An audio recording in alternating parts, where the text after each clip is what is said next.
हाय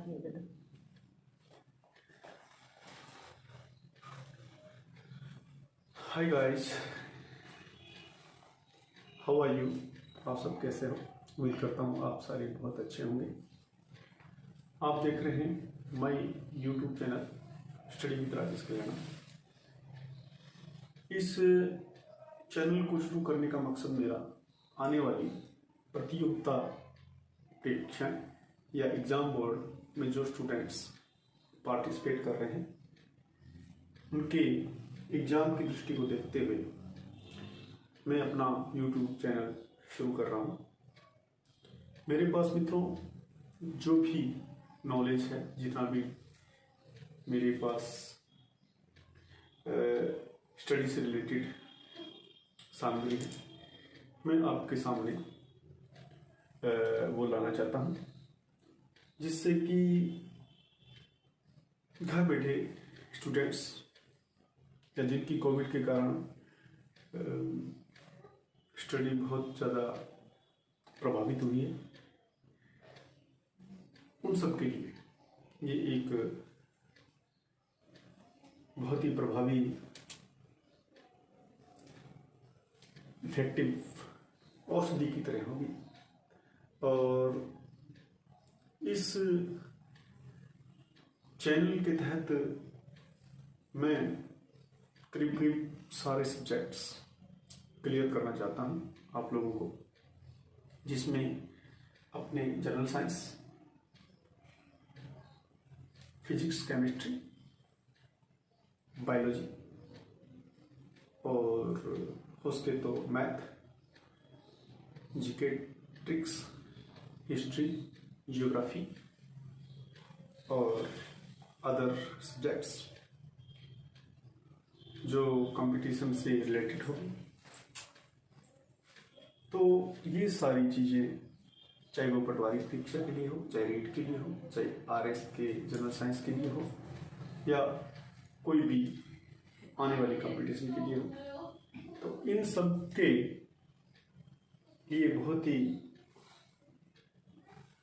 अच्छी सामग्री आपको उपलब्ध करवाने की कोशिश करूँगा।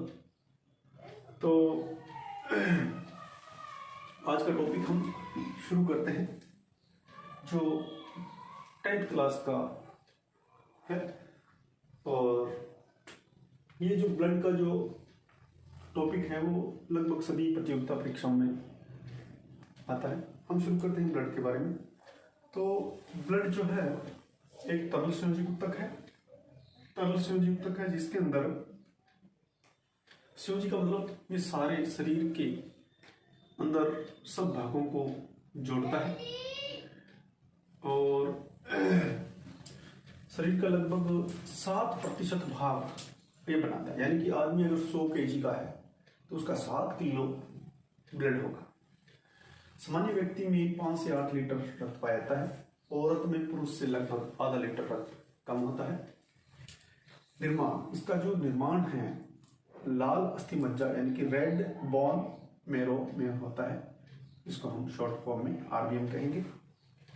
जब बच्चा भ्रूणी अवस्था में होता है, मां के गर्भ में होता है, तो जो ब्लड का फॉर्मेशन होता है वो स्प्लीन या प्लीहा में होता है।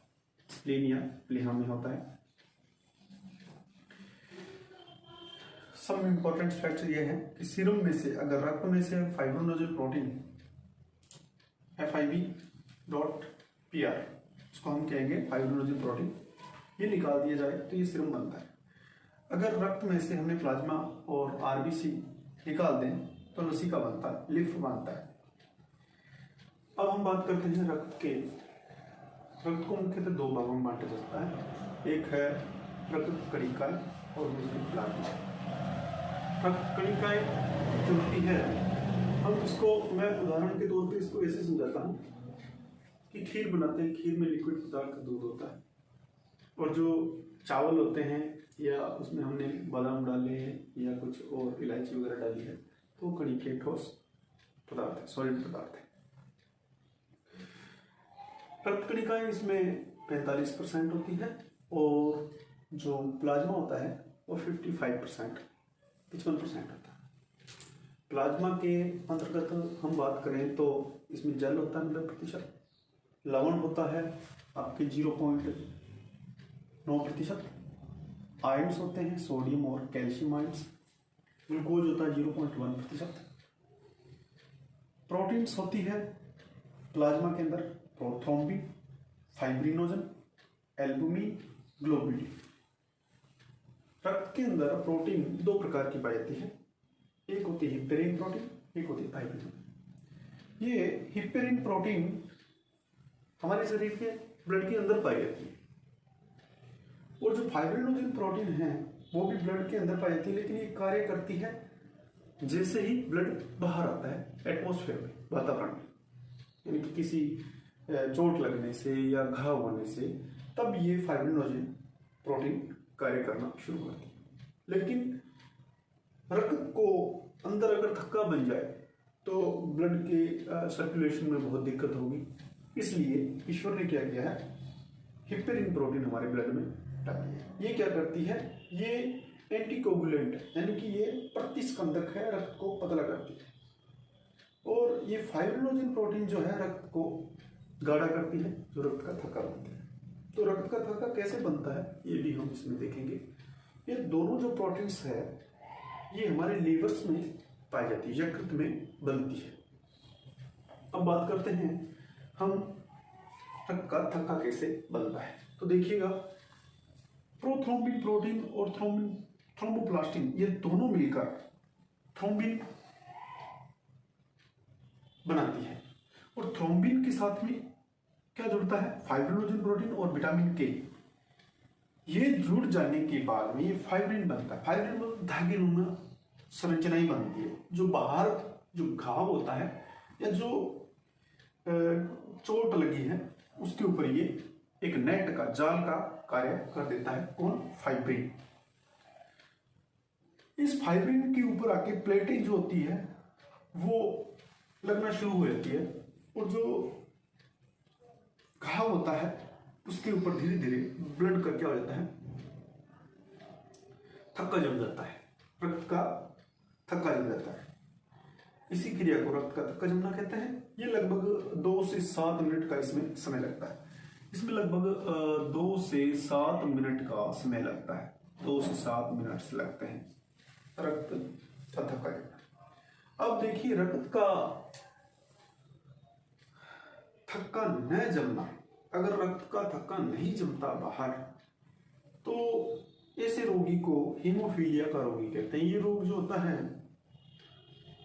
बहुत ही रेयर केस में होता है, लेकिन अगर ये रोग हो जाए तो उन व्यक्तियों के जल्दी से रुधिर रुकता नहीं है, थक्का नहीं जमता और उन्हें थोड़ी सावधानी रखनी पड़ती है। ये एक आनुवंशिक जेनेटिक्स डिजीज है जिसमें पुरुष रोगी होता है और जो स्त्री होती है वो रोग वाहक होती है। अब हम बात करते हैं कि उसके दूसरे पोर्शन रक्त कणिका। तो रक्त कणिकाओं की बात करें तो इसमें एक आरबीसी है, एक डब्ल्यूबीसी है और एक प्लेटलेट्स है।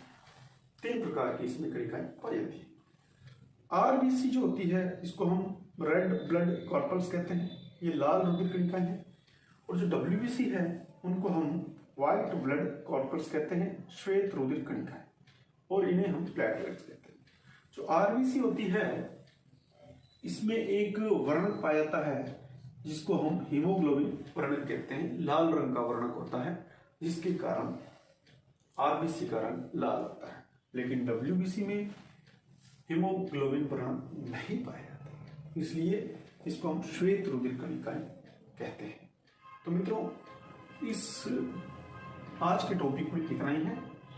इसका जो नेक्स्ट पोर्शन होगा उसके अंदर हम बात करेंगे ये जो आरबीसी, डब्ल्यूबीसी, प्लेटलेट्स, इनका पूरा विवरण करेंगे और इनके फंक्शंस क्या है वो भी करेंगे। और उसके बाद में हम करेंगे चैप्टर ब्लड ग्रुप। तो ब्लड ग्रुप के बारे में हम इसके बारे में चर्चा करेंगे। तो धन्यवाद मित्रों, जय हिंद।